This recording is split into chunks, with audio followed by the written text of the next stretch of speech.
All right, we how I can roll. call the meeting to order. 7:01.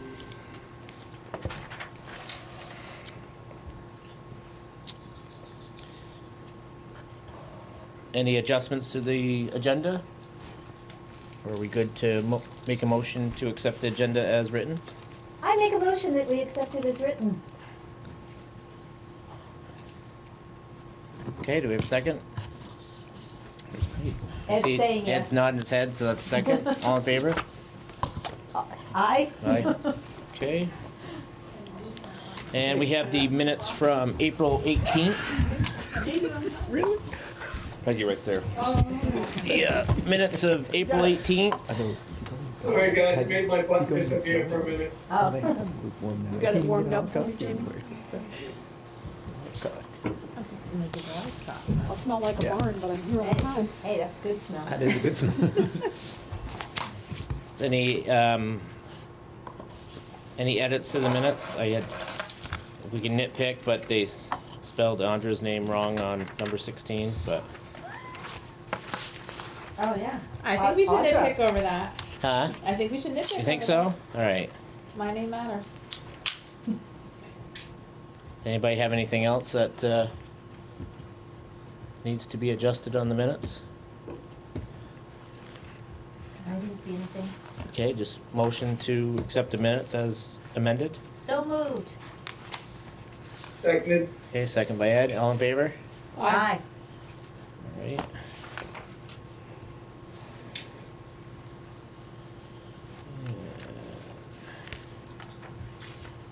And public comment. Is there is no public here in person, but if there's anybody online that has anything that they'd like to bring up, this would be the time to do it. It's just Tammy. Tammy have anything? Not yet. All right. Sorry. Oh, Give her there's- time. there is a second spot, so maybe if others. Thank you. Thank you for having that for me. All right, perfect. And then we'll move along to board comment. Any board comment?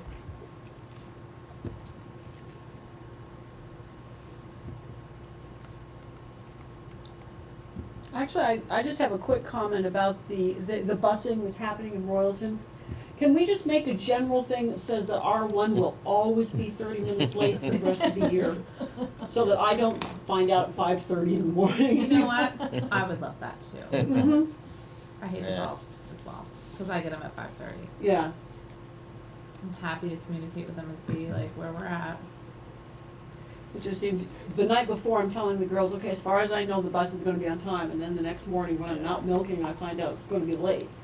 Which is fine with me, that way they get to sleep later, but I'm sure other parents are in a quandary as to what to do.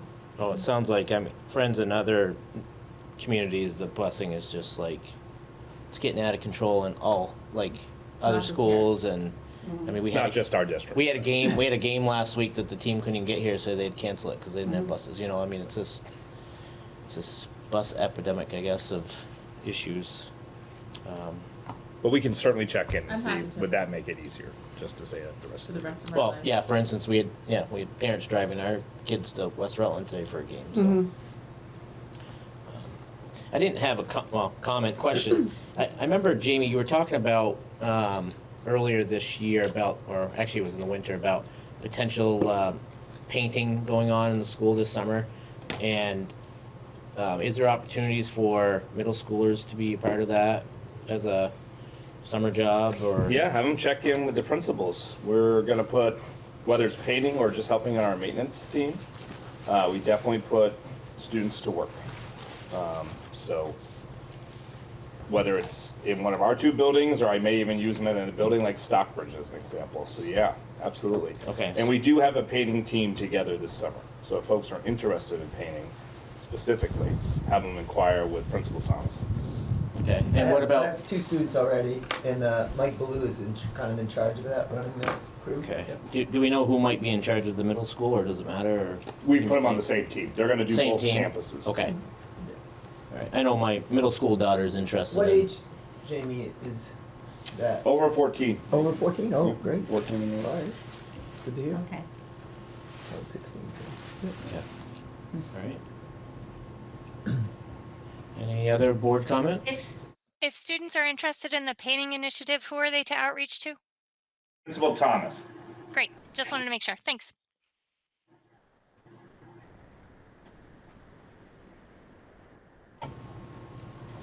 All right. Any further board comment? If not, we'll move forward to the celebration of learning.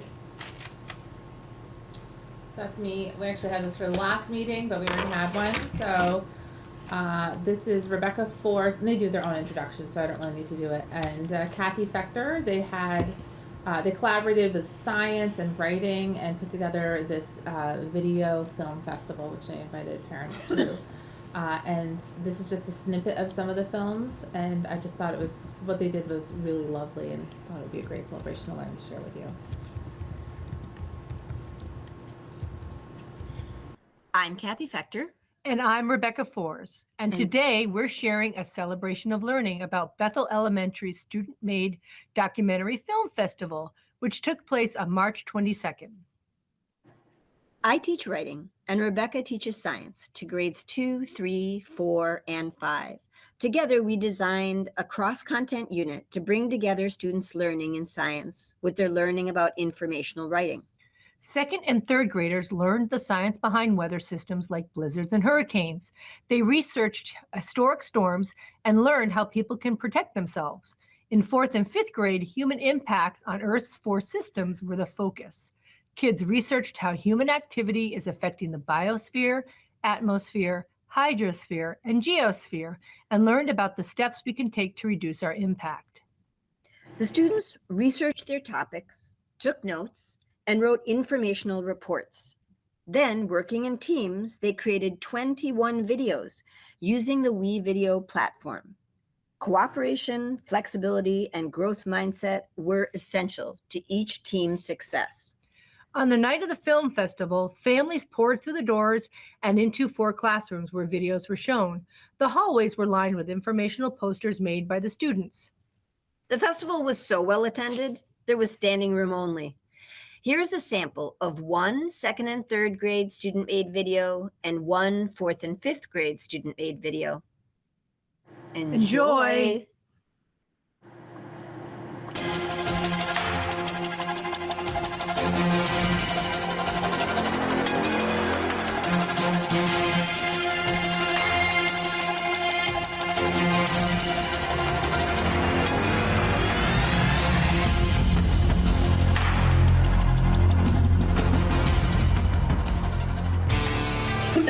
When too much water goes into one spot, rapid floods happen to 1 to 2 days. Hurricanes and tropical storms can cause flooding. Sorry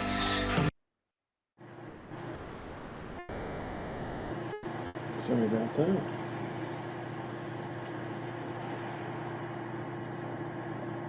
Flash floods are floods that happen under 6 hours. Imagine the water rushing everywhere. The Vermont flood of 1927 happened 96 years ago, on November 3rd to 4th. It was a sad day. 84 people died, including the governor. No one saw it coming. It wasn't a flash flood, though it happened fast because it did too much destruction.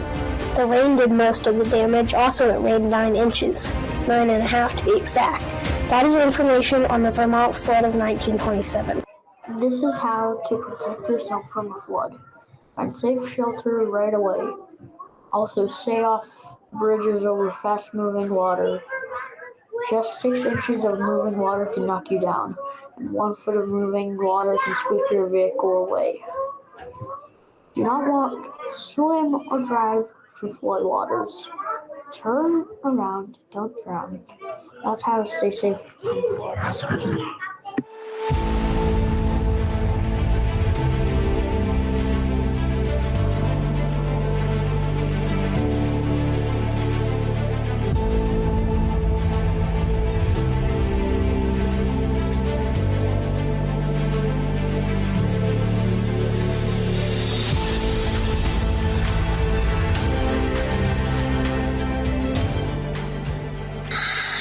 Habitat loss is mainly mainly impacts the biosphere. For instance, some animals can be killed by cars because people build the roads too close to forests. Also, some animals lose their homes because people chop down trees to make shrimp farms. These are ways habitat loss affects the biosphere.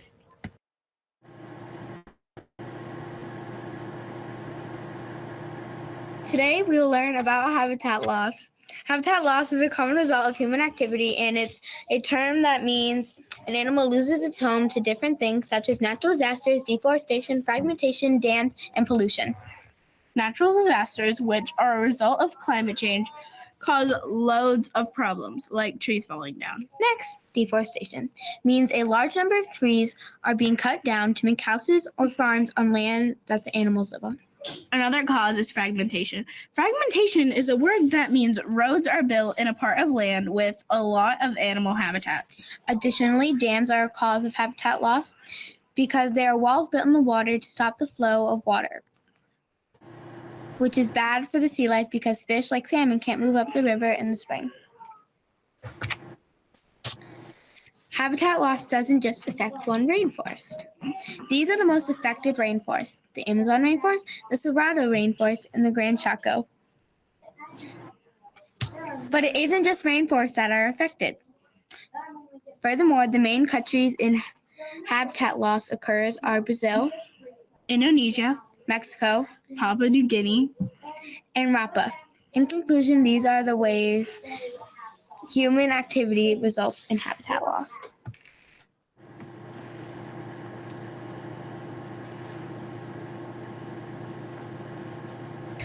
There are multiple ways to reduce habitat loss. One solution is planting more trees so animals have a new space to live.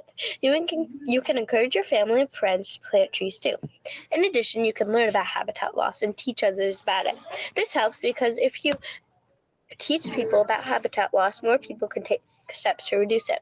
Furthermore, you can buy food and supplies from reliable sources that don't destroy animal habitats. If you support reliable sources, it helps reduce habitat loss. These are just some of the ways you can help reduce habitat loss and even possibly end it.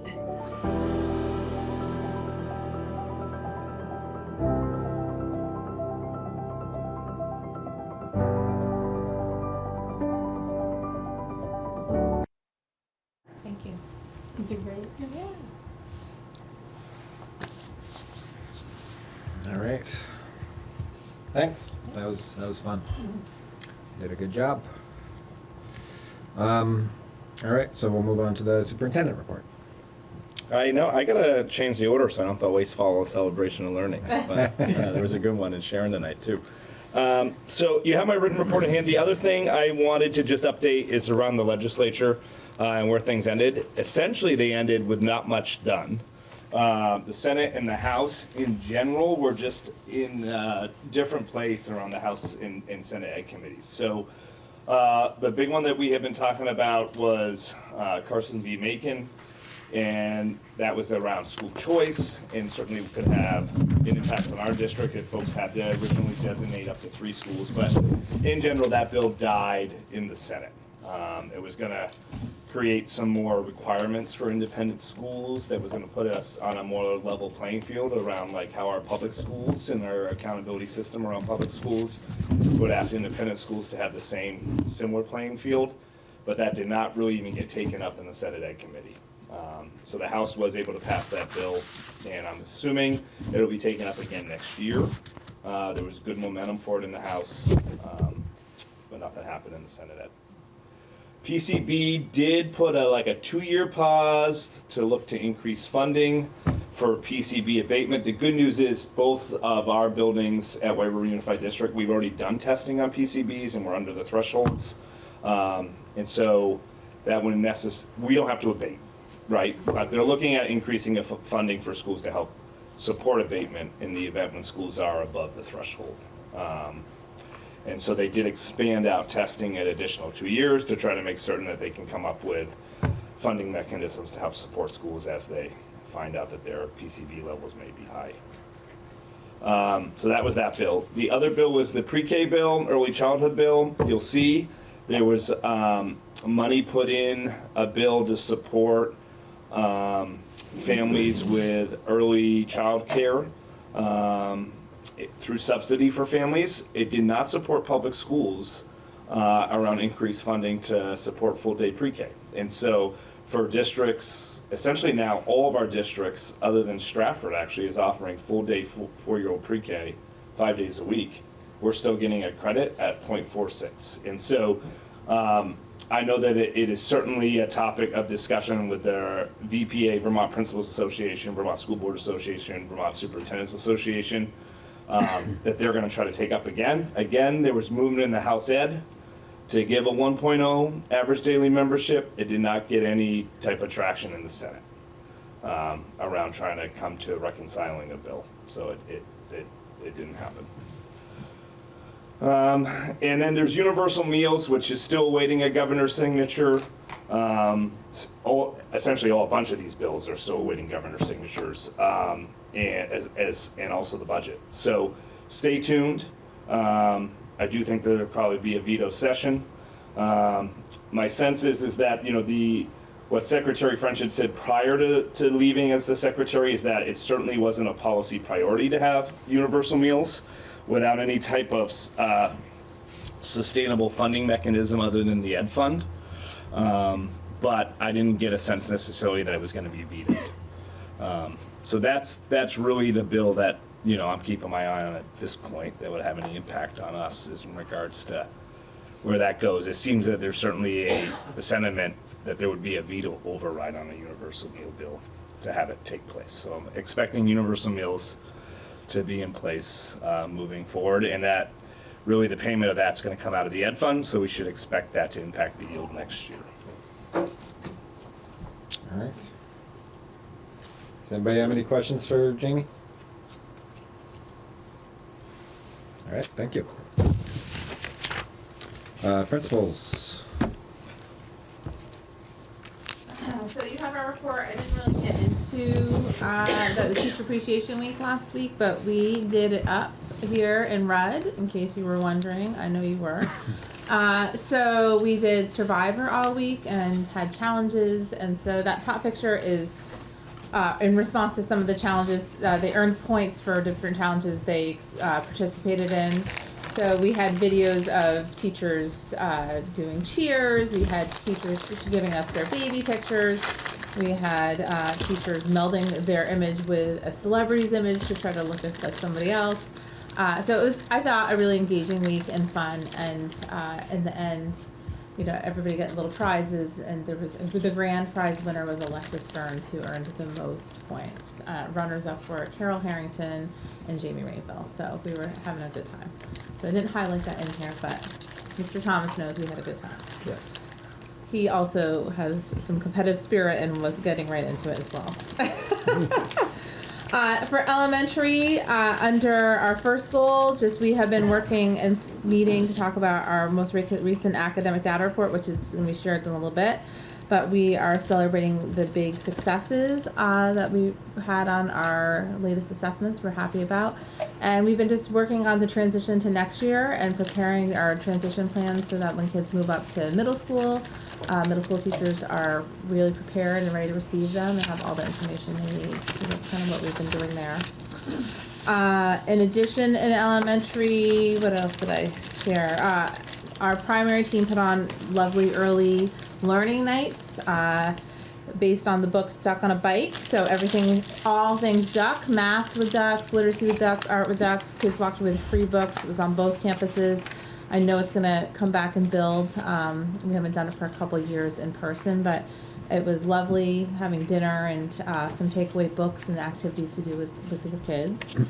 And then finally, we were a really lovely performance that Barn Arts came to us and said that they wanted to host Morgan Tony. And I think that was, I don't know if anyone else would say this, most amazing is we learned about this other culture, but the performer has only been playing the fiddle for 4 years and was amazing. And talked about getting up and practicing first thing in the morning, and it's the last thing he does before bed. And I thought it was just a great message for our young elementary students who are picking up instruments to hear, like, wow, look at you, you're traveling, you have this passion, and only 4 years, and look at how much you're doing. So both campuses came together for that.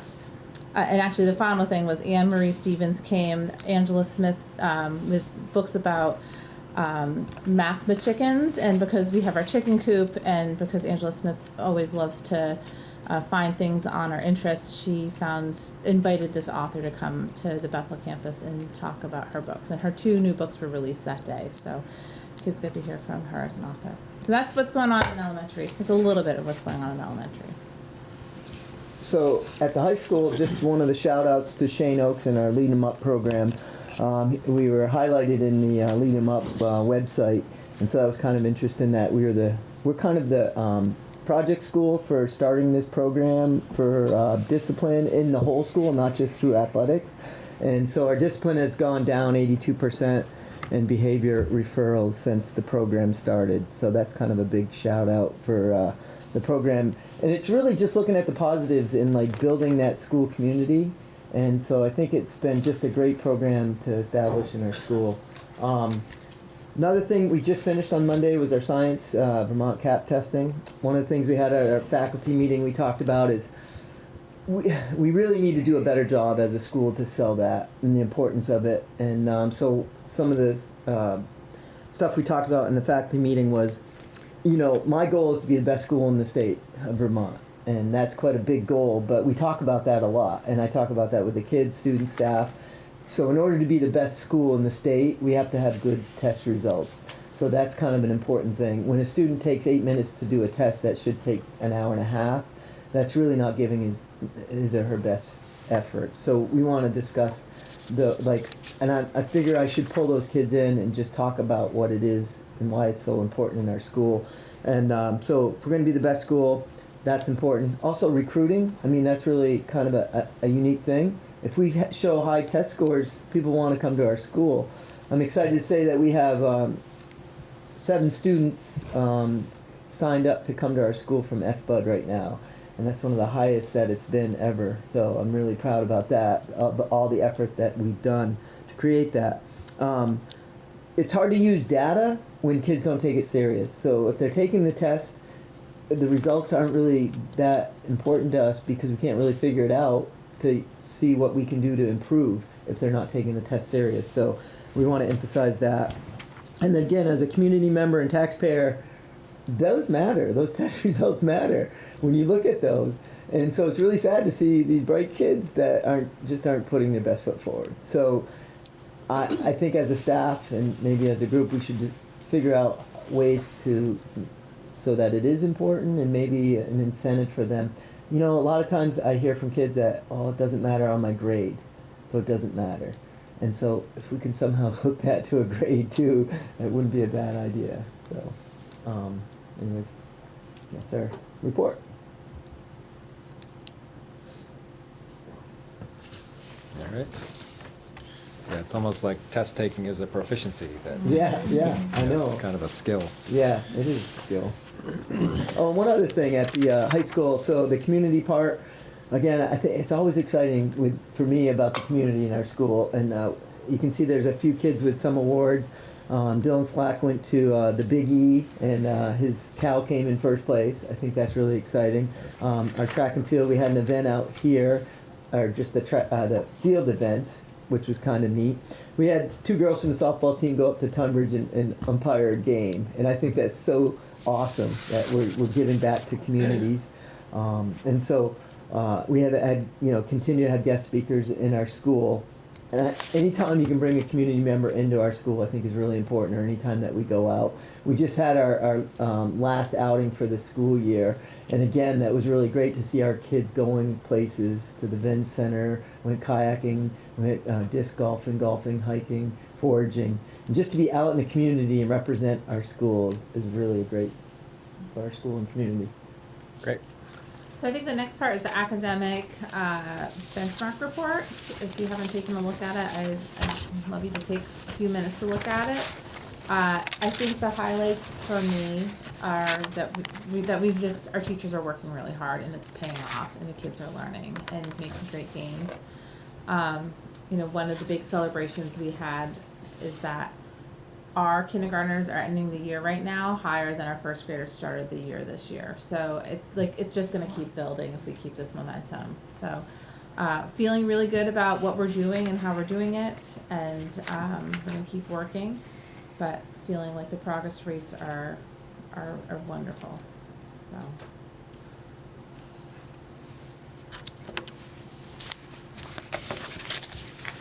Yeah, I mean, and then I'll jump in and say that, you know, we're seeing in general, pretty significant, and you'll see this in your SUI data, when you look at your SUI report, we're seeing, in general in mathematics, really good gains. And we're really in year 2 of an implementation of focus around math instruction. And as you see those elementary schools increasing in regards to mathematics and cohorts being proficient, the expectation would then be that we can continue to build that into our middle school and high school, and we're having less splintered skills. In literacy, it's something that I've talked about, but really haven't always named it as clearly as really saying, like, we are making a significant pivot away from Fountas and Pinnell, and the whole language approach, which was invested in significantly in the fall of 2019, to a more structured literacy block in regards to focus on the science of reading. And so teachers have been implementing foundations, integrity programming for phonics and phonemic awareness at our primary grades this year. The thing that we're working on and helping identify is what are going to be our intervention strategies, because we know we're going to have some gaps in the upper elementary where the students might not have received that explicit instruction in phonics-based and phonemic awareness approaches to reading. And so those are all things that we're discussing, and there's focused around PD, and our interventionists across the SU have been working with Onda Adams around the science of reading with the Stern Center, and they've been in a program called Lead to Read, with the whole focus being making certain that our interventionists are equipped to then gap fill some of those skills. And so I will tell you that a year ago at this time, when we were year 1 into our work in math, our data was not looking like we were seeing the bump in growth we would have expected. My expectation would be that we're continuing to build on that math growth for year 3, and you'll start to see literacy data showing those increases, not flat like we're seeing right now, next year. And you can see, as Andra said, in those primary grades, if you look at our literacy data, you know, it's looking really good. It's looking really promising. The only thing I would add is I think we need to build our resources for our teachers as far as the literacy goes, and so we're going to be getting more decodable books for kids versus the Fountas and Pinnell resources that we had, which is the direction we need to move in. So that's coming for teachers.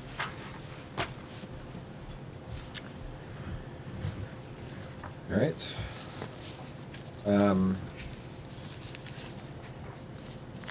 With the English language arts, do you have a sense for why, like, grade 6 was particularly, you know, that one we saw negative growth, which, is there any kind of thought as to what happened there? Well, I don't know, I can't speak to that specific, or I can tell you through observations, there's a lot of good instruction happening in grade 6. So yeah. I can't speak to why that cohort didn't show the growth. I know our ELA teachers at the middle school have certainly been working on honing in on foundational skills with Mr. Morrison, who took over this year as the long-term sub, and Miss Kelly. And so I would say that I want to put a shout out to them. The instruction looks really good. The intervention that we saw last Thursday as we were doing observations at the middle school looked good.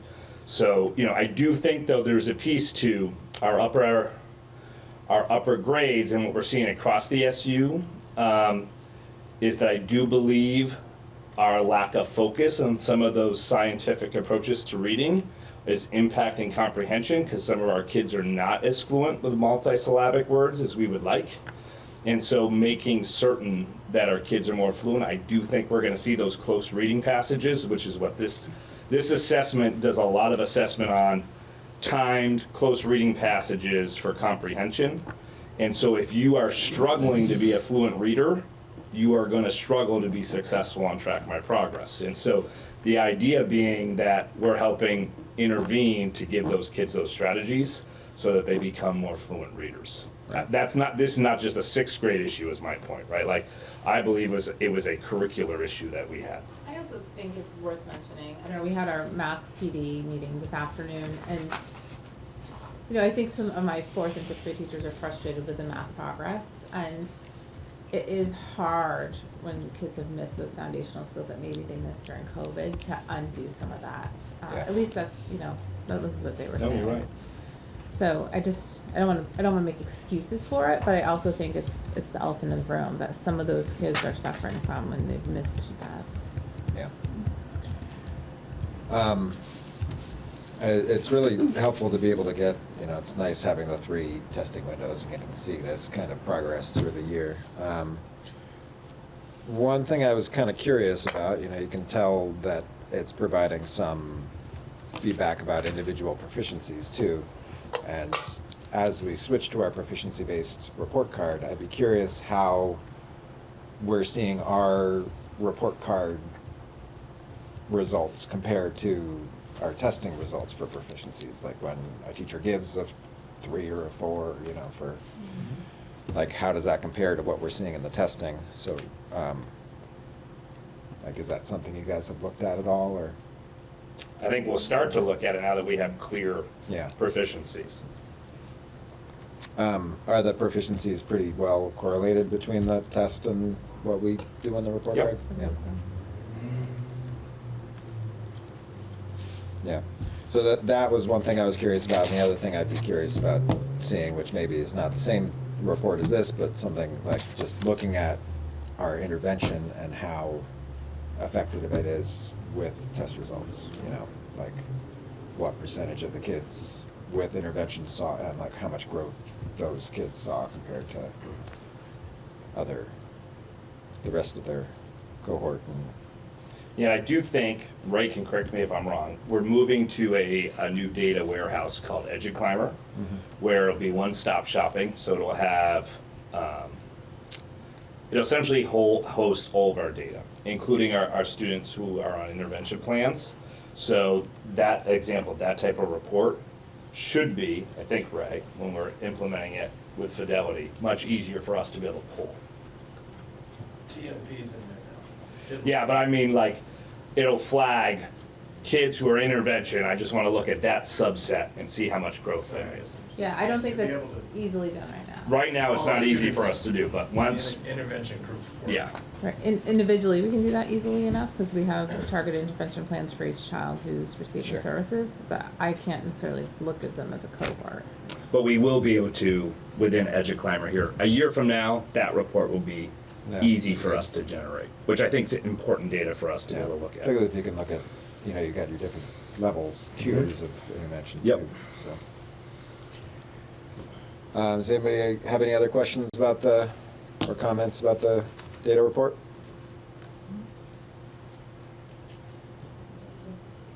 Well, I think, would also just like to say, it is very encouraging to see some of the progress, so appreciate the hard work that's going into it and all of that.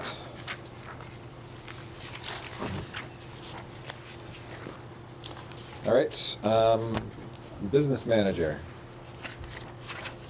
Is Tara? She wants that. She was. Oh, we'll table that for now, and if she comes back, we can. She got locked out of Sharon for some reason earlier tonight. Well, yeah, she dropped off and then she couldn't get back on for some reason. But we'll go to the Facilities Task Force update on PAL expansion project. yeah, so and Jeff, feel free to jump in. Yep. And Chris and I met on this on Friday as well. So we pulled together a meeting last Monday with like the Performing Arts, I keep calling it lab now, so we changed it, Performing Arts Lab committee, and with our facilities committee. And so Banwell, their representative, which is the architect working for EEI, and EEI was in attendance. And what we got to was they had done a 2-day analysis on this building, specifically just itemizing if we were going to look to go to an expansion in a bond, what would be some high priorities. So what they do is they grade every part of the building, the infrastructure, A, B, C, D, F. We're still waiting on their full report. But they gave us an overview, and in general, we didn't have a lot of Fs, which is good. But one of the areas that they had marked as a concern, which is sort of what we were talking about last month, was just our entry point in the back, which if we were going to do an expansion project, the idea would be how do we make certain that we have a focus on safety, double door entrance, which is ideal when you're able to have 2-door entrance. And have it just more inviting in general in the back for the high school students. Also looking at replacement of windows in this building. One of the things they noted is that we're getting, and you see it on the outside of the building, that there's he described it as like a calcification, right? Like a film on the brick, which means that there is water getting between our windows and into behind the brick. And that's a sign. And so that was an area that we were going to be rated very low on, was our windows, which is something that we had known we wanted to start to replace windows, and we sort of paused thinking that there could be a more focused, bigger project underway. So we haven't been doing that, but the windows was definitely a focus for them, that back entrance. And then one of the things that our committee asked them to do is do the same thing that they just did here in Bethel, so that we can get a fuller report card on that facility. But certainly we had discussed the entry into the Bethel campus and how do we make certain we focus on security there. An example, when you walk into the middle school, it seems like it would be pretty easy for us to build a double entry there as well, where you would walk in, there's the admin assistant's office right there where you could have a secure window where you could make eye contact and then be buzzed in a second set of doors to get into the building. So those are all things that they were going to be working on for us for an upcoming meeting. One of the things we talked about was the PAL group was going to be going to try to find some funding to offset some of this cost, with the hope of being that possibly if we were going to go to bond, I'm just going to throw a number out there. Let's say if we were going to go up to a $7 million district bond, right? We haven't talked figures yet, but let's just say we know that we know the expansion's $5 million. So the Performing Arts Lab, the price tag they gave them originally was about $5 million, and if we know windows are $1 million. So if we were to go to bond based on what we have in capital improvement funds and then donations, if you were able to pay a third of it off on money forward, then you're looking at, let's say if it was a $6 million bond, we're looking at only needing to get $2.5 million bond. So we're really, the emphasis now is on the PAL group to go to try to find those donations, and then to report back to the group on about like where are we at with that. But meanwhile, having the architect give us a full rating scale on each building, so that when we go, if we were to go to bond, have a real sense of what's the narrative around the bond, right? Like, yes, it may be expansion, but it's also to focus on some deferred maintenance and safety, for an example. So that's what we talked about. Did I miss anything, Joe? No, I did say he was gonna inspect the roof. That's right. Yeah. Which they thought was still in pretty good shape. Yeah. But the good news is all this work will then serve us when you look at our strategic plan, where the goal is to have capital facility plans. And so a lot of this work will already have been done, that then we can then use to build that forward-facing plan that we can use to take action on. In the meanwhile, I wanted to, oh, never mind. That's in safety security update, so I won't get too far in front of myself. We did. Okay. Any other questions on this topic, comments? Okay, then we'll go to the athletic activities strategic planning. So I was probably a little lax here. I probably should have made sure we had representatives of recreation boards and things. I think it was more to just talk about next steps. I don't think we were looking to do it tonight. Right, I know, but it'd be good to have stakeholders. Yeah. At the discussion.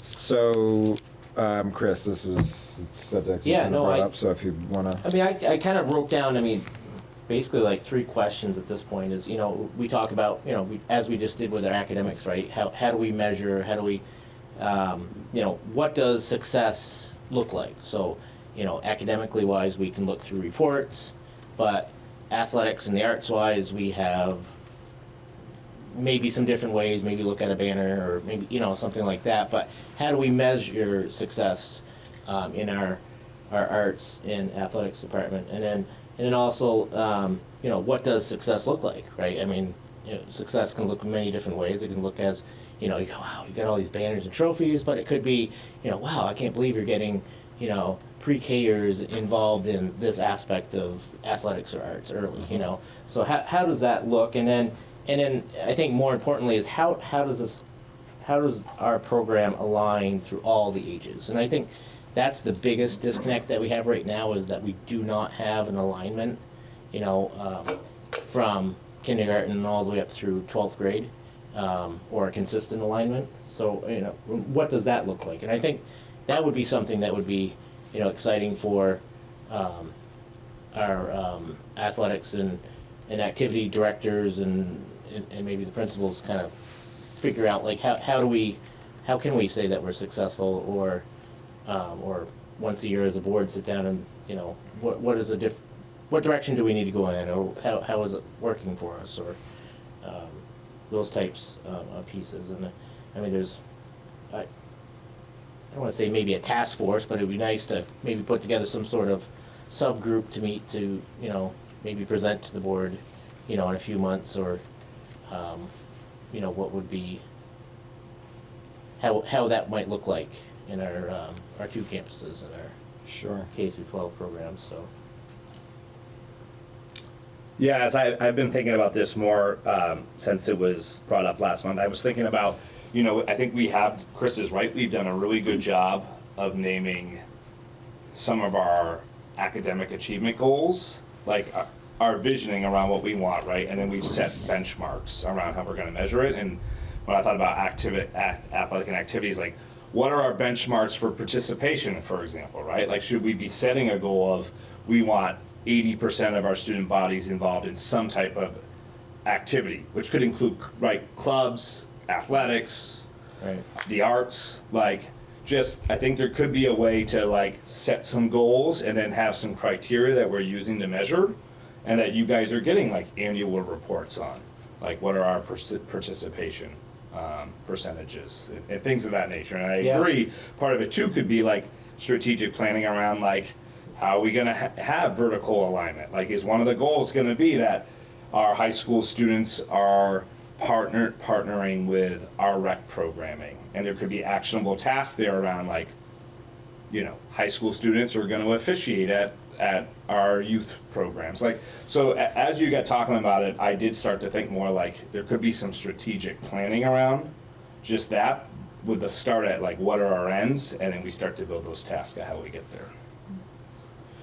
I like that idea of having them do clinics too, and get involved and maybe have those elementary teams come to the varsity games and maybe sit behind the bench, and be part of the whole program. Yeah. But I think participation right now, I'm always amazed every time, Tim says, okay, all athletics, that are involved with athletics stand up. And then it's such a huge number. And then all people that are in the play stand up. And it's a huge number, Anybody that is involved with an activity or a club, it's pretty impressive here. Yeah. And then we play these teams, and they show up with on the baseball game, they showed up with 11 players. I'm like, why does Williamstown only have 11 players, you know? Yeah. They're a small school like we are, but Right. we only have 11. And we have enough, we're gonna have JV programs, next year, across the board, I believe. That's And not great. to say that at a certain school level it's not as important, but it's even more so important at the smaller schools to make sure we have higher levels of participation so that we can consistently offer, what we're looking to do, rather than an example, a team that, has barely enough or not enough, or you may have to look for your neighbor to help out, or maybe you can't organize a play, so they gotta go to the next town over or something to be a part of that, so. I think it'd be great if we could roll those figures off the tip of our tongue. Yeah, and it might be something to include in kind of the climate survey too, is something specific about like how people feel the athletics is doing, and, not just athletics, but But I do think it could be an opportunity to bring a group together to involve community and bring our folks that are involved in both youth programs to the table to create a group to do this work. I think it could be really good community involvement. And I look to, like, as we're doing the, one of the things I'm excited about the work we're doing for our Portrait of a Graduate is students are going to lead those community conversations around, like, what do we want our graduates to look like. I look at this could be a real opportunity for us to empower students to have a voice in regards to, it seems really, again, we have a lot of students involved. It seems like it could be a good first step on really how to give them authentic voice, is being really involved in this work.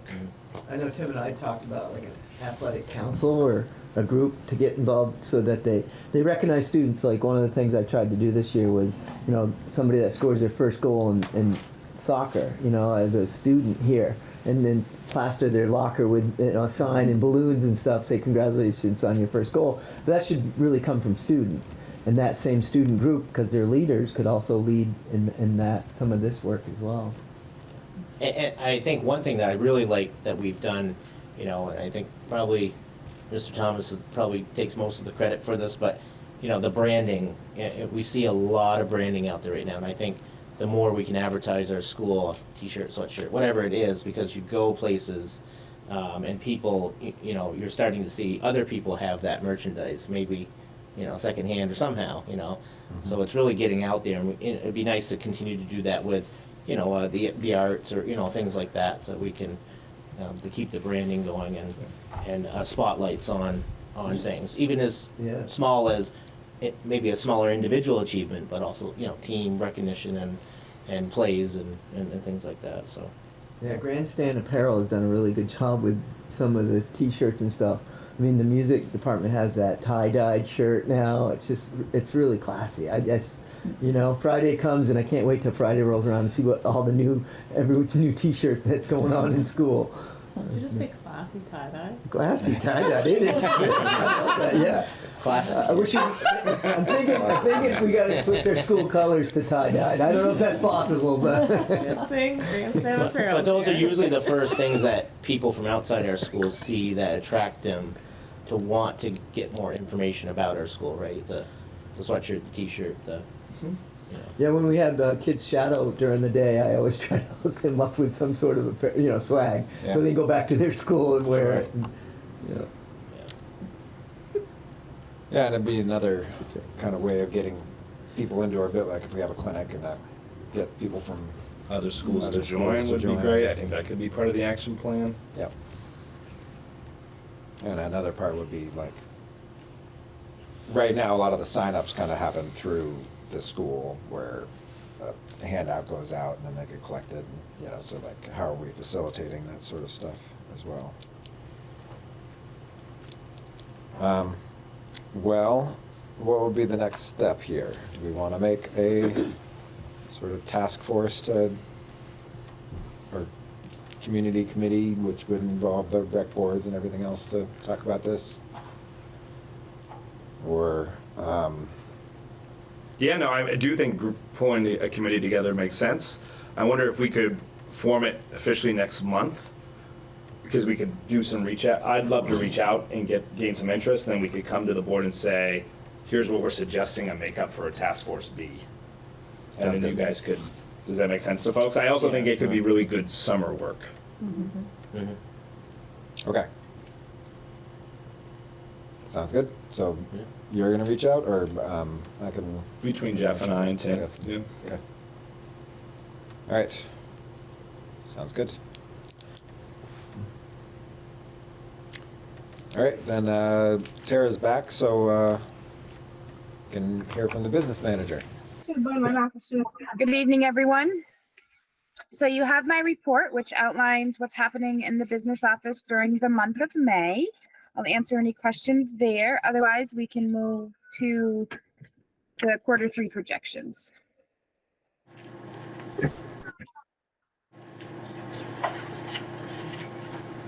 I think you can go to the projections. Okay, so on the expenditure side, I added in Q3 a couple of the areas that were currently overspent on Vermont teachers' retirement, new teacher health assessment. This is a charge that we pay every year for any teachers that are newly licensed, and it helps supplement the deficit in the Vermont State Teachers Retirement Plan. So that all depends on what teachers we have that are new, and also if we bring on any teachers who have been licensed since this went into effect. Trash and recycling, we're over about $5,600 there. And then on the board operation insurance, which we had made some adjustments based on some rate increases in our fiscal year 24 budget. And then we had already talked about last quarter, the salaries and benefit savings. So right now I'm projecting about $166,718 surplus on the expenditure side. And then on the revenue side, we are up on tuition revenue, about $62,000 for secondary, and just looks like one student, the 3656 on the preschool. We've got some additional interest income that's come in, and we're a little over on rentals now that we're letting the community use the buildings again than what we projected. So right now we have a projected revenue surplus of $98,920 plus the projected expenditure surplus. So we could be looking at a surplus of $265,638 at the close of the fiscal year. And then I've updated the bottom section of this page to reflect the fiscal year 22 audited financials, as well as the fund balances down at the bottom. If there's any questions there. Anybody have any questions on the projections?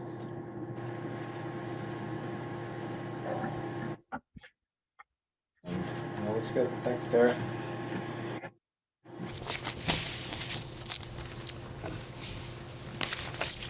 Okay. Safety and security update. 8-2. Well, as an admin team, I mean, we have not met to like further dive into the idea of the resource officer, to be frankly honest with folks. Like, I have not had a chance to talk with the principals directly about that.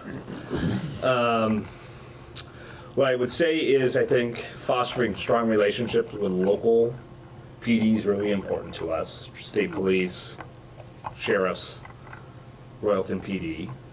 One of the things that in my past practice is that an example is that when I was in Williamstown, we had we did enter in a contract with Orange County Sheriff, so we didn't have a full-time resource officer, but I had access to them a set number of hours monthly so that I could use them.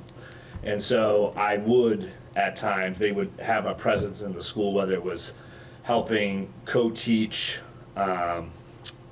substance abuse courses with my health teachers or my wellness teachers.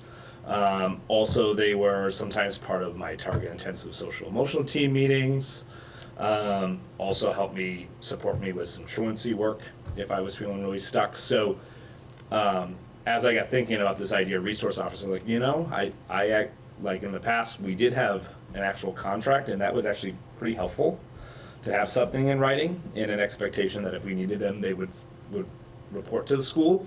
I think finding the right The nice thing about that contracted service is it did take us a couple tries, but we didn't find the right officer at Orange County that really affiliated with the school well, and really understood that role, and I would say was really good at building relationships and doing the education piece. And they had a big component if we were, an example, to find a student who was vaping or something of that nature. They worked with my school home coordinator to facilitate mandatory time around education components with the Orange County Sheriff. So that's something I have not even shared this with the principals, but that is something that I'm interested in talking to them some more about. The other thing with safety is I do think really focusing on whether it's in a larger bonding project or not, focusing on how do we want to go about our entryways within by next summer, having a plan to tackle that. And I've also requested, we're going to be facilitating quotes on both buildings to find out what it would cost for us to film in our windows. They put these films that are protective films that doesn't allow for windows to be penetrated and break. And so we're going to be looking to get a quote on that. I've asked someone that's been doing some consulting for me around safety work to facilitate getting folks out here to give us some quotes on what that might cost. I can speak again firsthand. That stuff's actually really, it's pretty amazing. I had someone who was targeted practicing across from my school when I was a principal and hit the kindergarten window. Kids were not there, but over the weekend, and it squashed the bullet, and we found it was just on the heater, and it did not blow out the window and everything. So then I became a real believer in how strong that product was. So those are the updates I have thus far. I will also say, I think the principals have done a great job with their safety teams around getting back on board around regular drills. And they just had evacuation drills 2 Fridays ago at the Buffett campus. Royalton will be a little later. In Royalton, but it's scheduled for this month. And then the person that's been doing some consulting on safety for me at the SU level does attend, South Royalton has a regular monthly safety meeting where it brings together the police department, law school, the church I know goes here on the green. We have a representative that are talking about just strategically, the fire department strategically around safety security measures if there was an event to happen. Yeah. Did you have something else, Ms. Ball? No, when you brought up the window films, I couldn't remember if I Yeah, you sent did. the email, and then I was like, did I send that email about that? You had sent it to me, but I had talked to Keith actually even I had prior to checked. that, but no. Yeah, I noticed it in Rutland, and it's Yeah. very interesting because you can't see in, but you can see out with it on, so. Fabulous. I mean, sort of related, but my daughter had left her sweatshirt at a AAU game a couple weekends ago, so I retrieved it today from Fairhaven. But while I was over there, I don't know if anybody's familiar with Fairhaven High School, but the entryway is a little odd. I haven't been there It's in not years. really inviting, like it's a door, like you don't even know it's, but once you go in, it is this, 360 degree area where it's glass. So the secretary sits their desk is right in front of that. So they buzz you from the outside to the inside, and then they can literally see everything in that room, and then they buzz you into the next room, and then that person is immediately hosts you right there. So I was like, oh, this is, I told her, and she got my sweatshirt, which I had, it was a White River Valley sweatshirt, so we went to retrieve that. And then I was like, would you mind giving me just a little tour of your facility a little bit? We've been talking about this as a task force and doing some upgrades to our building, so they gave us a little bit. And they also have some interior doors in certain parts of their school that can be locked, secured, based upon what might be going on in the school. So like, some of it might just be it's after school and we just lock certain sections down, and other pieces can be on lockdown doors. So I thought that was really, really neat. And then they did talk about the the film on the windows outside, because you can't see inside the windows at their school, but you definitely can see out of them. So, so all those things, and they did have an officer at the school, which they had full time. So, but I guess they had some issues over there. So, but that was kind of my first make a trip and might as well take advantage of it. So. No, thanks for so I'll check that out.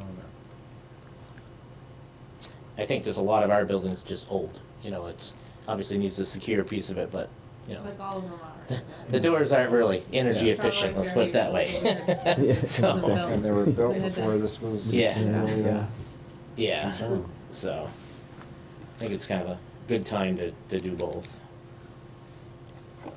Yeah, and so that's why when we met as a facilities task force, I got into it a little bit, is like, how do we shape it? Yes, we need some more space for performing arts, but is there a real focus too on safety, security within that project? Which I think they heard us, Jeff, here, that would be something that we try to hone in on.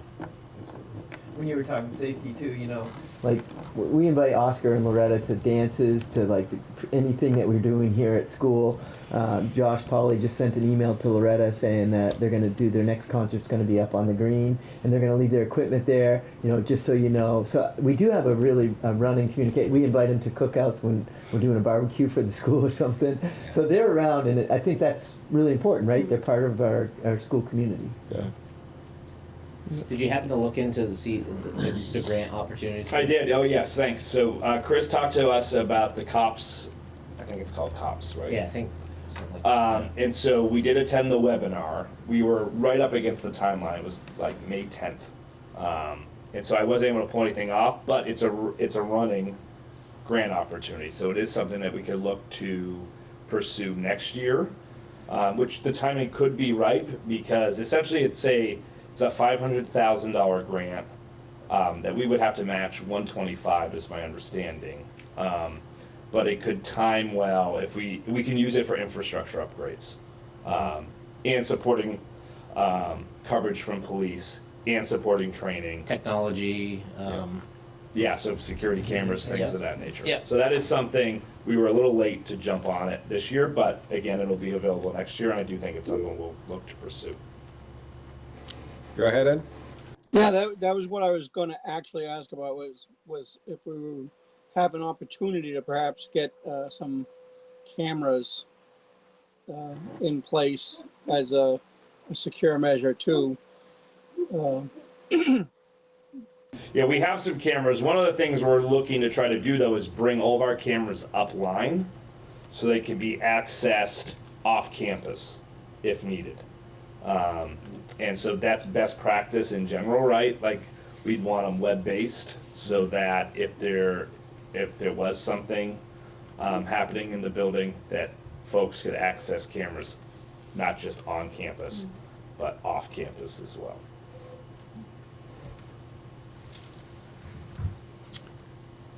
Okay. Any other comments or on this topic? All right, then we'll move to action items. Copier bids. So Bethel campus is up on their copier leases. So Ray went out to bid on our behalf. We received 2 bids, one from Canon, which is our current provider, and the second was from McGee, which was our previous provider. And upon review of both options, Ray and I would recommend that we move forward with the McGee lease. The lease payment at a 60-month lease would be $307.06, and at a 48-month lease would be $371.30. I do recommend the 48-month lease because then that will actually get us in line with the rest of the copiers throughout the supervisory union. And ideally, that works better for Ray and I as far as planning is concerned. And then again, we can start to roll those all up into one lease agreement like we do on the other schools. Ray, did you want to add anything, or did I cover it all? You got it. So could you just repeat those numbers again? So it was 307.60 for a 60 month, or what was it? Yep. Okay. And $371.30 for 48 months. Per for every 6 months, is that the cost, or what was that? 371. That's Sorry, go ahead. 371 is the monthly payment Okay, for monthly. 48 months.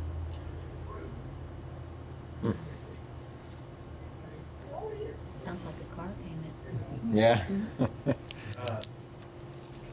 One thing I would want to clarify, we did not put this out for an RFP. These come pre-bid from the state. Okay. And I can see why it'd be useful to have everything lined up, but an extra $70 a month for the 48 months versus the 60 month? I guess that's, you know, almost $1,000 a year, or 800 something.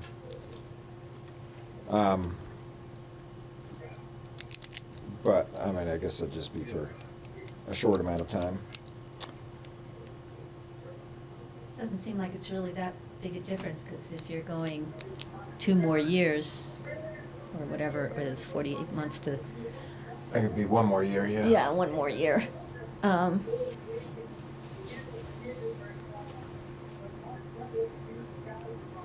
Do we think we'll get I'm curious, I usually ask all my questions before, sorry. Do we think we will get do we get a better price when we go out as an entire SU? Or is it really about just convenience of rotating equipment all at the same time? I should have asked that before. But. No, I don't think the price is any better, because supposedly it's the price that The state which gets. is buying, Yeah. you know, Yeah. hundreds of copiers. Correct. I do appreciate McGee is local, so that's nice. Yeah. Does anybody else have thoughts on Cannon versus McGee, 6 months versus, or 5 years versus 4 years?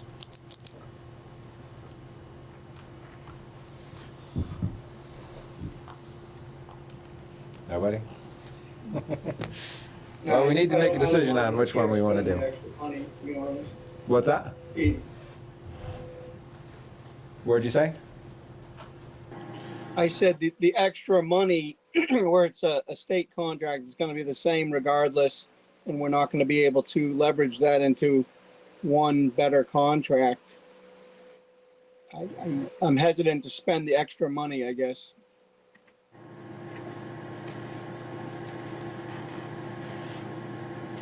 Okay. Tara, the 48-month and the 60-month rates that you identified, were those both McKee? Yes, they were McGee's. McGee, M-C-G-E-E? MAGEE. Okay, and there were rates of Canon that were not as competitive as the ones you identified, is that correct?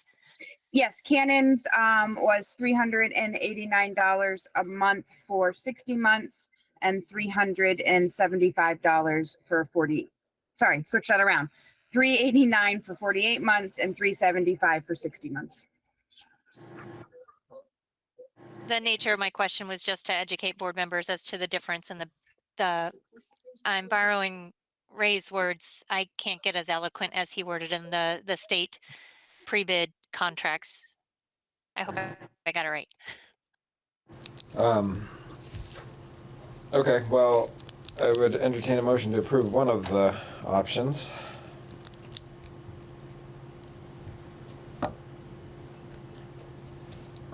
Does anybody want to make a motion?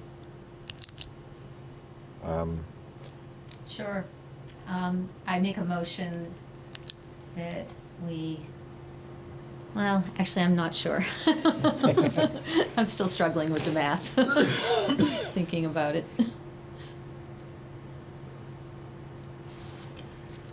So yeah, I mean, I guess if we do the math out, it's 371 for I would make- $64.24 more a month to go with the 48-month lease, I mean, which is $770.88 for the year. I mean, I kind of agree with Ed. I mean, this seems like, I mean, we're gonna get the state rates no matter what we do. Maybe we have some copiers that are 12 months off on some leases, but I think, you know, any, $800-900 we can save, that's extra t-shirts we can buy or That's hats or whatever, $3,000 so. over 4 years. So I would make a motion to go with the 60-month, lease contract through, McGee. I second it. I'll second. All right, any discussion on the motion? All right, all in favor, say aye. Aye. Aye. All right, motion passes. Except the 60-month. Yeah, I was surprised at how different those two numbers are for just 12 months. But anyway, outside maintenance contract. Moving on. So we went out to bid for the contract to combine it, as we previously discussed, to have it both be winter and summer maintenance. You received one bid back from Green Mountain, which is your current provider, and we did receive a bid waiver from the Agency of Education. And I provided you a copy of his proposal with my board report.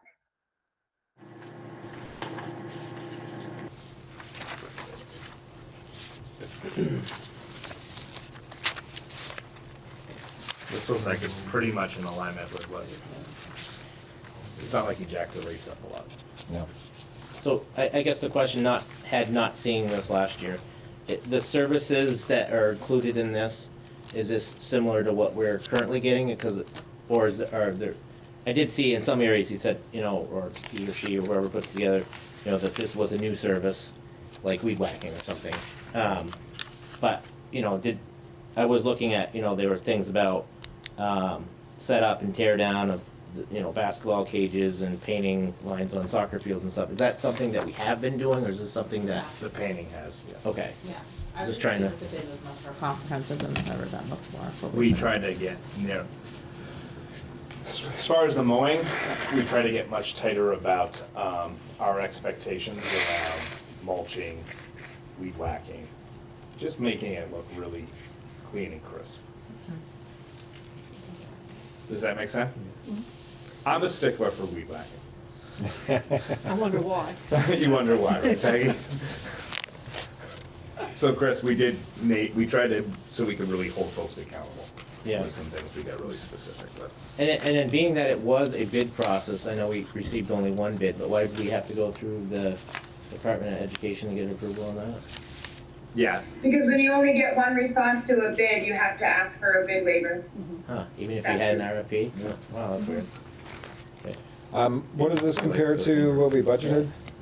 You budgeted $111,000, his total contract is $127,700. Okay. So that'd be $16,000 more than, $16,700. yeah.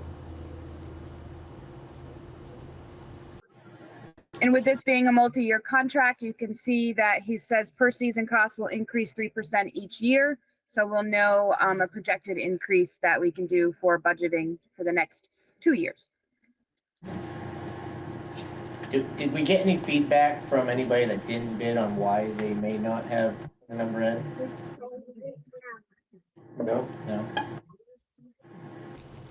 I was not part of that process, so I would defer to the admin for an answer on that.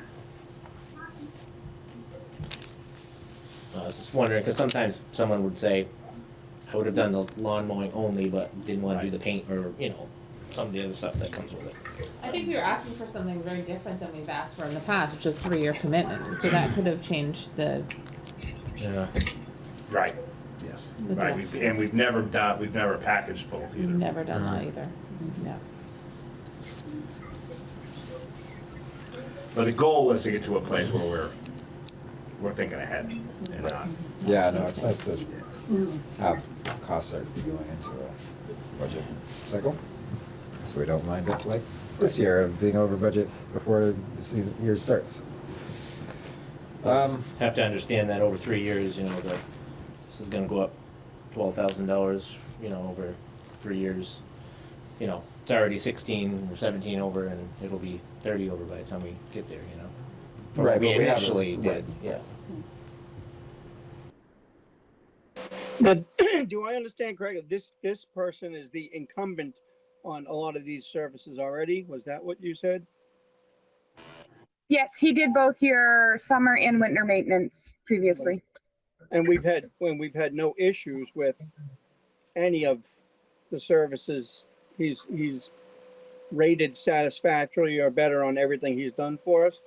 Yeah, he's excellent. One night we had a ice storm late in the afternoon, and we had a game that night, and it was just a quick call, and he came down with the salted all the walks and everything in the driveways. So he's on he's on call anytime we need him, pretty much. Great. So I guess my question would be then is where we only have the one bid, his is what he's offering fair and reasonable, and can we accept it, and is that in our best interest rather than rehashing it in any way or having to put it back out in any way? Is it better to just take it, and is it fair and reasonable to us as a SU, or as a UD?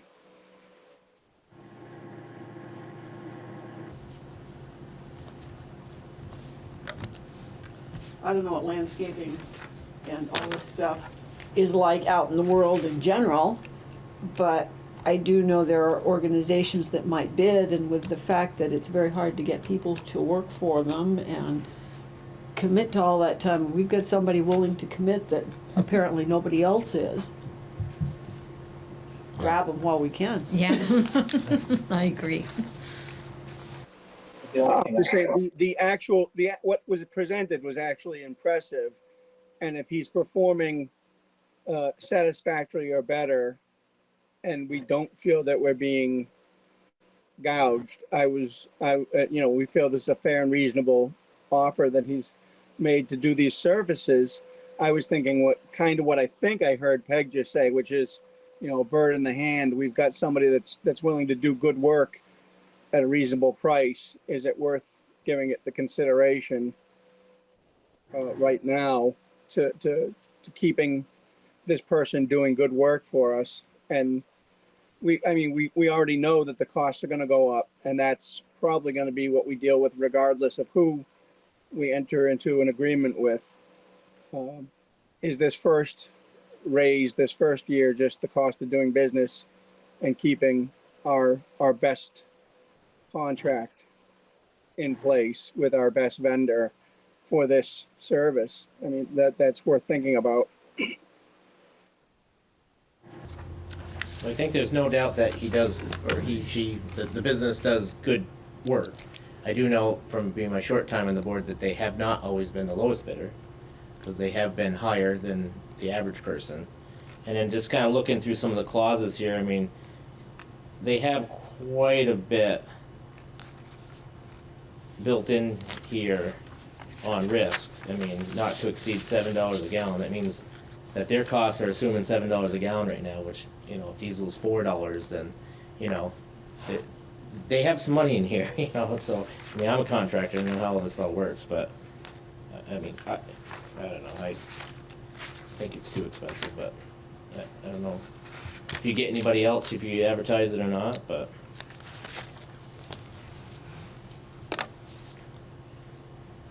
And it seems like if we Can we put it back out?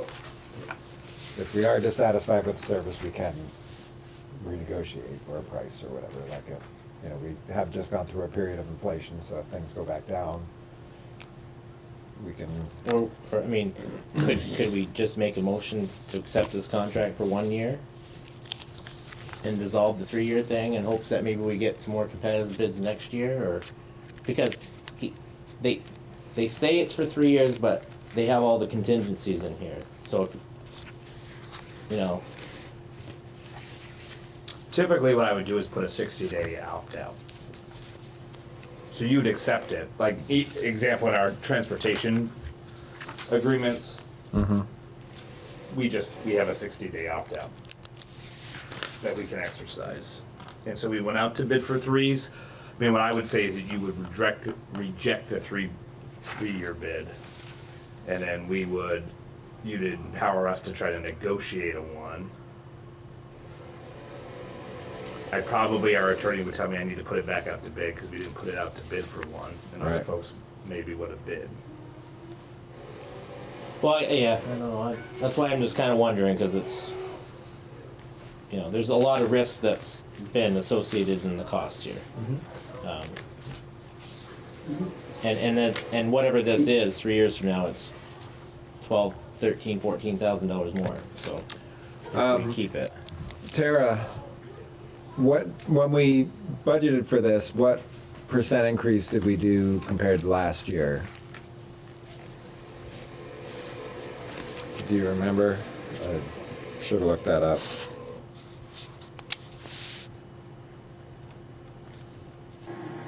I guess We actually went down in the budget. 57,000 was what we had in the budget. At one campus, we brought that down to 50. And then we had 2171 location. We had 62,000. We went down to 61,000. And that was based on actuals that was spent in FY22. Okay. So the $16,700 increase is actually more like an $8,000 increase compared to what it was last year. It decreased by some. Well, we actually, last year, your contract with him, the winter maintenance, when I just did it based on the numbers in his proposal, your winter maintenance is up 5% and summer maintenance is up 9.6. And right now you're utilizing him and you're paying his out of contract rates. So we're paying for things that will be included in this contract over and above what that. Yes, because your field needed maintenance to have your sports. Yeah. Well, the coaches have been mowing the fields. Oh, okay. Yeah, he hasn't been. Sorry, I was of the understanding Jacob was. We tried to get him, services. but because he's so busy, because he doesn't have our contract, he's Right. gotten more jobs, so he hasn't been able to do our. That's why it looks like no mow May, because no one's been mowing, because like out front and around. I mean, we got the fields done by the coaches, and we did our little pavilion out there so the kids during lunch can sit there. John Rhodes did that as well, so we're kind of Alright. waiting on the contract, but. But once the contract's in place, then we expect it. Oh yeah, then he's on. Yeah. Okay. Yeah. Yeah, because that's not really sustainable having No. the coaches do No. it. So And what was the reason why he wasn't able to do it for us now? We didn't want to pay the rate, or he didn't want to come? He just couldn't come. He had other jobs that he had, because he doesn't have this contract yet. So he kind of went ahead and got other jobs, and But he's had our contract. he had. I think that's the point I'm getting to. If Right. we just talked about the great service he's given us, and then Right. Well. then he ghosts us because he doesn't have a contract. Yeah. Yeah. I don't know. Well, like Peg said too, he's kind of looking for help, and some of the colleges aren't out yet, or just getting out, so he hasn't quite got a crew, I guess. I mean, your lawns are a big project, right? And so what I would say to you is it kind of goes back to the bus transportation, right? Like, we cannot do this at this cost. I don't believe.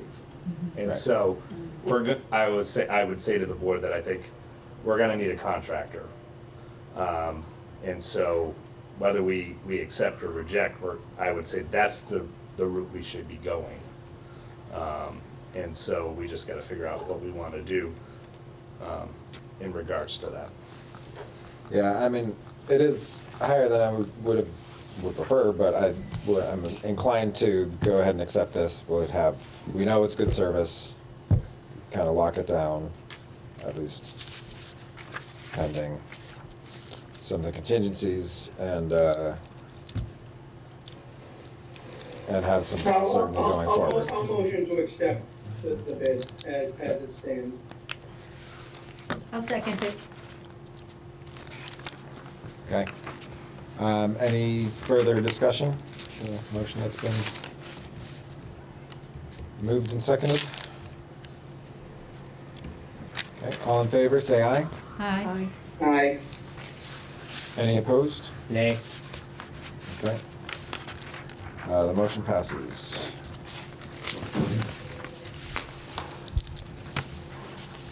All right, do we have any public comment?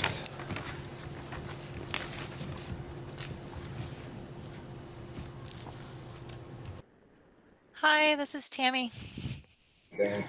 Um, I've been hearing varied reports of a lot of staffing changes that are forthcoming. And I hope that that's on the agenda. I don't know if folks have turned in their resignation or retiring, but at the Royalton campus where both of my kids are located at, I'm getting wind of that. And so I'm not sure of it, but I'm advising what I'm hearing. And so I'm guessing that's further on in the agenda to be covered. We usually talk about new hires and staff updates under item number 11, Tammy. Which is right after public comment. Great, just wanted to emphasize that. Thanks. All right. No thanks, further Tammy. questions. All right. So, new hires, resignations. Yeah, so the principals will go over new hires. We do have some folks not returning, just to clarify to the board, that's not a resignation. And so we do have some folks moving on across our buildings. There are definitely some teachers moving on from the elementary building that we want to thank, and Andrew can talk about a few of those folks. I think we are holding exit interviews with teachers to find out why teachers are moving on. We offer that to teachers who leave our district, whether principals do it or I do it. And then we have some new hires coming on as well. And so, I think folks move on for lots of different reasons, whether it's they find a district who possibly pays more. I've been told candidly that that's why some of my folks are moving on. I think sometimes it's about close to home. I think sometimes it's about work-life balance in regards to where your kids go to school and whether you can work into that district where your kids go to school versus having to travel to another district. So I think there's lots of things that play into why folks move on. In general, I will say that yes, we have some folks leaving the South Royalton campus at the elementary level, but turnover in the SU's down this year compared to what it's been the prior 2 years. And so our retention rate's actually up this year. And we've been able to retain over 95% of our new hires over the last couple of years, which is really what our mentor-mentee program's been about and a focus on. And we've had pretty minimal turnover in regards to our high school and our middle school staffing in general. So, but again, there's nothing for the board to accept in regards to resignation. A resignation would be like, I'm not going to fulfill my contract. Our teachers are free agents. They're not resigning. Just to clarify for folks. Yep. Do board members ever take part in the exit interviews? No, we've never done that. And I don't know how I necessarily would even feel about that in regards to roles and responsibilities around the board superintendent relationship, because really I work for the board. Mm-hmm. The teachers don't really report directly to the board. Yeah. But I'd be happy to share that information in executive session. Yeah, I would be very much interested in hearing. Yeah, I guess it'd be more for the yeah. Yeah, I would say that feels like, I would say that I would be pretty opposed to that. So what is the SU's turnover rate, and how does that compare with the, let's say, industrial average? But yeah, no, I can report out on to give you guys a sense of what our retention rate is as an SU. And I don't have that figure right off the top of my head, but I will tell you, like I said, over our last 2 years hires, we're over 95% right now. And in regards to turnover in education in general, I'd encourage the board just to go on School Spring. There's lots of turnover in education right now. sure. Okay.